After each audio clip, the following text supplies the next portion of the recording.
everybody, we're back for another Aspiring Team Chefs. We're gonna make pancakes, and we're gonna make a special kind of pancakes called Saskatoon pancakes. Love Saskatoons. They're all over the western end of Canada, so some of you may not have heard of them. They go by lots of names, and I actually wrote it down so I wouldn't forget because it's quite a list. But they're basically found from very far north in our territories in Alaska down to basically the northern part of the United States, with the majority of them actually being grown in the western provinces of Canada.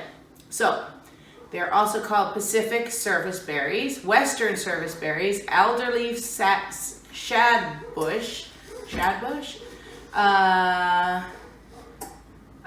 Can't read my own writing. Dwarf shadbush, and chuckly pear, western Juneberries.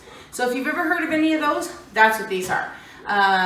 Funny little story about Saskatoons is they were trying to export them to Britain, and Britain had to make sure that they weren't poisonous, because you know, here in Canada we're going to export poison over to Britain. So there's apparently they're still, as far as I checked on the internet, they're still deciding whether or not they're going to allow Saskatoons into Britain. Of course, the article might have been a little bit older, but hey, they're really delicious. They actually are better for you than blueberries. They have a lot of the same properties as blueberries. They're an antioxidant, but they're actually a better antioxidant than blueberries. And they grow everywhere in Alberta. So we have at the back of our property a whole bunch of wild ones. Our neighbors gave us 2 bushes, so we have 2 bushes out front that we actually got some off of this year. And they usually ripen in June.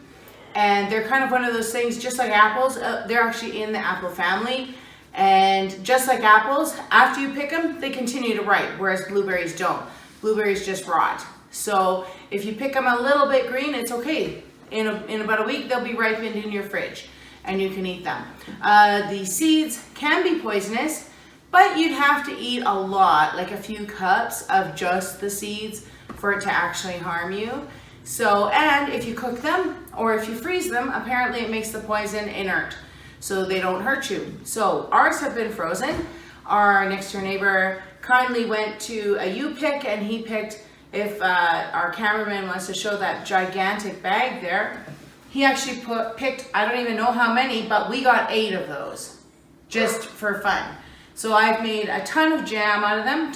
Saskatoon jam is delicious, and you can make Saskatoon pie. You can use them in any kind of dessert that you would ever use a blueberry in. And so we're gonna add them to our pancakes. So, because pancakes, you know, butter, syrup, you know, not so healthy these days, so, or that's what they tell us. So we're gonna add a little antioxidant into our pancakes. Okay, so here we are. I gave you the whole big lecture on Saskatoons, native fruit to here in Alberta. So here, what we're gonna do now is we're just gonna get started. Jadelin's gonna measure out 4 cups of Saskatoons. Now, most times it's like, for a recipe, they always say, oh, 3/4 of a cup. But I like lots of fruit in my pancakes, and so do my kids. So we're actually gonna go with a full cup for each recipe. So in my recipe, we use a 1/4 cup butter for every recipe. Okay, whoops. So we're gonna use a full cup of butter. So if you remember, a pound of butter is 2 cups. So we're going to take half of the cup, and it's a little hard. It's actually better to have it a little bit hard. It's a little bit, you cut it up like pastry. So I'm just going to slice it into slices so it cuts better. And Joe, you are going to measure out. Now, this is one of my grandma's recipes, so we don't generally use measuring cups for this again, because like I said, she didn't have measuring cups. Her measuring cup was a coffee mug. So you're gonna measure out 4 heaping of this. So that's probably about a measured 1.5 cups. And because we have 7 people here eating supper, we're going to make a lot of pancakes. I'm gonna quadruple my recipe. This is a recipe that you can quadruple. Okay, so while Joe's getting the flour and he's counting them out, for every one of these cups, you're gonna put a non-measured teaspoon of baking powder. So, 1, 2, 3, and 4. That should be 4. Hey, Joe. Yep. Do you want to put the lid back on for us? Okay, now sugar, it's also 4 sugars. So, but we make them a little bit more heaping than the baking powder. So, 1, 2, 3, 4. And Saskatoons, like most berries, can have a tart side to them. So that's why, you know, I went a little bit crazier with the sugar. Now with our salt, again, I never measure the salt, but I'll give it a shot for you. So for every recipe, it's about a half a teaspoon of salt. But salt is one of those things you don't want to go crazy with because it's a flavor modifier or a flavor enhancer. You don't want your food to taste like salt, especially when it comes to something like this. So I'm just gonna go 1, 2. That's about all you need of salt. Now we do have to add egg, milk, and our berries, but first we have to cut this. Okay, so we just did a quick little tidy up while you guys were having a little intermission there. So now we've got all of our dry ingredients in here. We have to cut it, just like what you would with pastry. So I use a pastry blender. If your butter is a little softer, you can just go straight for a mixer. But since I never think to take out the butter in time, and it's always harder, we're gonna start with pastry blender, and I'm gonna get it started because it is quite hard. And you have to mix this up until your pieces of butter are small pea-sized pieces. So let me get it started. And then I'm gonna get Joe to do this. So you just kind of mix it back in and then just keep cutting. So go ahead, Joe. While Joe's doing that, Jillian, do you wanna grab a bowl like our ramekins up here? And shut the cupboard door this time. And we're gonna sauce our 2 eggs. For every 2 cups of flour, it is 1 egg. So we added approximately 4 cups of flour. So we're gonna need 2 eggs.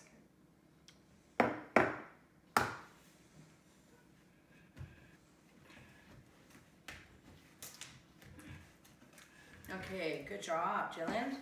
How's it going there, Joe? Try not to kick out the ingredients onto the cupboard. Let's have a look here. So, I don't know if any of you are kind of familiar with how to cut pastry or how to cut your shortening into your flour. Rocking your cutter will work better than just trying to use brute strength. Brute strength doesn't always work. Little manipulation works a little bit better. So we're gonna rock it, rock and twist, rock and twist. Sorry, Joe, I should have told you that already. So we're getting there. So Jillian, why don't you continue cutting this for a bit, and I'll take the eggs. So here we are, and Jillian is still cutting up the shortening. Like I said, the butter was quite hard. And if you'll notice, I added another egg in there. And that's because we're not using our eggs from our chickens because they've kind of stopped laying right now. So I think they're going through a molt. Also, my cameraman informs me that I mistakenly said 1 egg for every cup. We did 4 cups. It's 1 egg for every 2 cups of flour. So this looks almost great. And I'm not gonna use a mixer because it makes a lot of noise on the video. I'm just gonna use a whisk so that you guys can see making pancakes really isn't that hard. So I think we're good there, Jalen. So what we're gonna do is we're gonna add in the eggs.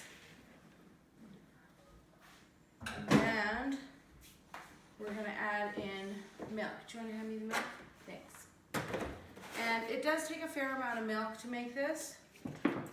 Well, when you're making this many pancakes. This will make about 40 pancakes, what I'm making here. So just like any whisk, it's just a circular motion.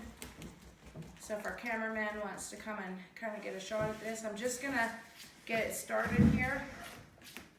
Try not to make a mess and get myself all full of pancake batter. Now, it doesn't really matter if pancake batter is 100% smooth. Here we're gonna add a lot more milk. And, so our pan is hot already. And this is my favorite pancake making tool because I can do 5 pancakes at once. And I only have to dirty one thing instead of dirtying like a whole bunch of frying pans on the stove. Now, pancakes are baked. They're not fried. They're pan baked. We don't fry them. A crepe is fried. So a waffle, I guess a waffle's kind of fried. So, and a rule with pancakes, the thinner your dough, the thinner your pancake. So, just gonna continue mixing this. It's a little thick yet. If it, like I said, it doesn't matter if it's a little lumpy. It's actually probably your butter that's making it lumpy, because especially if you're using hard butter. And we're just gonna keep mixing up. Now, we don't wanna make it too soupy because we don't want flat pancakes. We wanna get a lot of volume out of these pancakes. And we also still have to use the fruit. And the fruit is gonna add moisture. So I'm just gonna, some more sizzle action there. So with my Old Faithful griddle that I have here, it's very old. I've had it, I'm gonna guess 15, maybe 20 years. There's a chunk missing out here. This handle is broken. The little drainage thing, we see the hole there, the drainage thing underneath, broke in half, so had to throw that away, it was no good. But I generally, like for the most part, use it for things like French toast, pancakes, eggs, that kind of thing, because we do high volume here. Hey guys, how does Darth Vader like his toast? On the dark side. Okay, so that's about as thin as you want it. You don't want it any thinner than that. If you accidentally over add your milk, you can always sprinkle in some flour, mix, sprinkle in some flour, mix. So you want to hand me those Saskatoonies. Okay, so we're going to add the Saskatoons. And I'm going to get Joe and Jalen to do the stirring on this. Thank you, Joe. So we're just going to break them apart because they were frozen. Okay, so why don't you give a little stir, honey? Carefully, because there's a lot of batter in there. Okay, and give Joe some opportunity to do the same. Would you like to get me the plastic spatula? Okay, so break them up so that they're like not in big lumps. And as you can see, there's a lot of fruit in here. We really like a lot of fruit in our pancakes. You can totally make this recipe plain. They're delicious plain. We've done strawberries, we've done raspberries, we've done Saskatoons, we've done blueberries, we've done banana, we've done chocolate chip. One year, one of my kids wanted chocolate chip pancakes with choke cherry syrup, and because we have choke cherries on our property here, and they were so sweet, and he loved them, but I was like, ugh, because Who loved them? Justin. So, okay, so here's our pancake mix. Now, one thing about the pancake mix, you don't want to go any thicker than this either. You want to kind of get it in this general area because your flour is still absorbing the moisture. It's not instantaneous. The flour doesn't just like poof and it absorbs everything. It takes a few minutes and your flour is going to continue to absorb your moisture and your pancake mix is actually going to get thicker. So here we go. So with our pancakes, what I have my griddle set on is 300, just a little smidge over 300 degrees. That's plenty, and you don't want a lot of oil because again, pancakes are not fried, they're pan baked. No lid required, so we're just gonna give them a little spray of cooking spray just to keep them from sticking. We don't want to fry them. Okay, and I can usually do 5 pancakes at a time. Wow, we did add a lot of fruit in this sucker, hey? And don't you worry about that butter that was in chunks, because as this is baking, it's all going to melt. So my kids really like these little drips, and they always drip across the pan, and they always steal them if I don't manage to get them worked in. So I can do 5 pancakes at a time, and they just take a few minutes on each side. If you want, we can time them so it is okay. I can see the time, so we'll see how much each side. Okay, so our pancakes here are ready to flip. How do I know? They start looking dry around the edges. You start seeing the air bubbles come up through the centers of the pancakes. So, and also, because we use really hard butter, your butter's melting. So, but you can see that these are dry. None of the batter is sticking to my spatula, so that's the time that you want to flip them. Okay? Jalen's going to flip these 2. Excellent, look at that. This pancake flipper. And Joe's going to flip the other side. Now, Joe has never done this before. Jalen has helped me many times. Oh, good job. So, for a newbie, he did really good. I've seen lots of people flip one pancake onto the other pancake, and it's kind of gross. So, yeah. What did one ocean say to the other ocean? Wave? No, they didn't say anything. They just waved. Okay. So these dad jokes are getting really cornholy. So we're going to whip up the rest of these pancakes, and it does take time. Oh, I said I was going to time. So when we come back for the tasting, I will have timed. I forgot to time. I always check by color and by the dryness around and by the bubbles. And so our color, it can be anywhere from here to here, but you don't want it any lighter than this, okay? Because then you're gonna have raw middles. And one of the reasons we wait for the bubbles in the center is that you know the heat is activating the baking powder in the center, and you get really nice and fluffy pancakes. And these are not the Auntie J pancakes where it's just water and mix. I'm not disparaging it, done it in a fix, but these are homemade. So these are awesome pancakes. Okay, so we'll be back when it's time to taste. And we've cooked all these fantastic pancakes because this is gonna take probably at least a half an hour to cook all these suckers. Okay, so we'll see you in a bit. So this is our kitty cat, or our cameraman's kitty cat, and her name is Pancake. We love Pancake so much we named our cat after one. Plus she kind of looks kind of pancake-ish. Yeah. And she's really not happy about being held. So she's making funny noises if you can't hear them.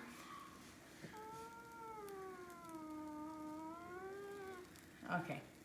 Just let it go.